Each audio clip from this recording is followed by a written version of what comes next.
घेत असतो, तर आज आपण आपल्या शाळेकडून उटणे तयार करणे हा उपक्रम घेत आहोत। आता हे उटणं तयार करण्यासाठी आपण काय काय वापरतोय बघा, तर हे चणा डाळ पीठ आहे, मसूर डाळ पीठ आहे आणि आपण ज्या औषधी वनस्पती वापरतो कोणकोणत्या आहेत बघा, आंबे हळद, त्याच्यानंतर वेखंड पावडर आहे, चंदन पावडर आहे, वाळा हे गवत असतं आणि त्या गवताची ही पावडर आहे, त्यानंतर हिरडा आणि बेहडा ह्या 2 औषधी वनस्पती आहेत, त्यांची आपण पावडर वापरतो आणि नागरमोथा ह्या ज्या मुळ्या असतात ते कुटून आपण ही पावडर तयार केलेली आहे।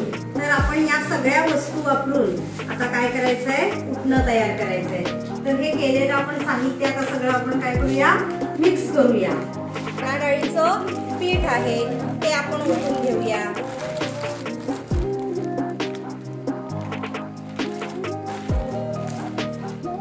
त्याच्यानंतर हे कसलं पीठ आहे बघा, कसलं पीठ, मसूर डाळीचं पीठ, मसूर डाळीचं ते आपण मिक्स करायचं आहे। हे आपण डाळ तळून त्याचं पीठ तयार केलेलं आहे।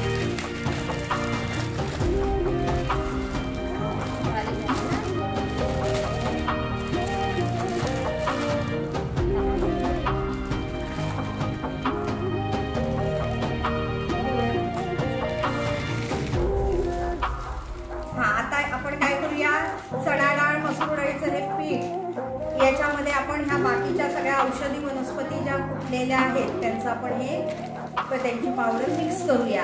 ही बघा, ही आहे नागरमोथ्याची पावडर। कसली पावडर आहे,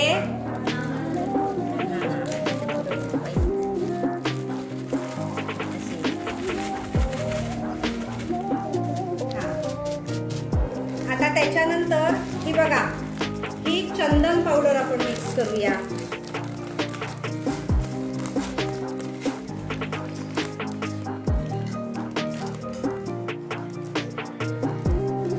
ही वाळा या गवताची पावडर आहे बघा।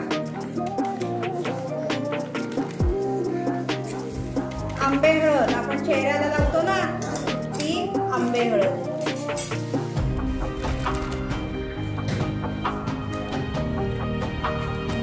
बेहडा, ही बेहड्याची पावडर आहे आणि ही हिरडा पावडर आणि वेखंड माहित आहे ना, त्या वेखंडाची ही पावडर आहे।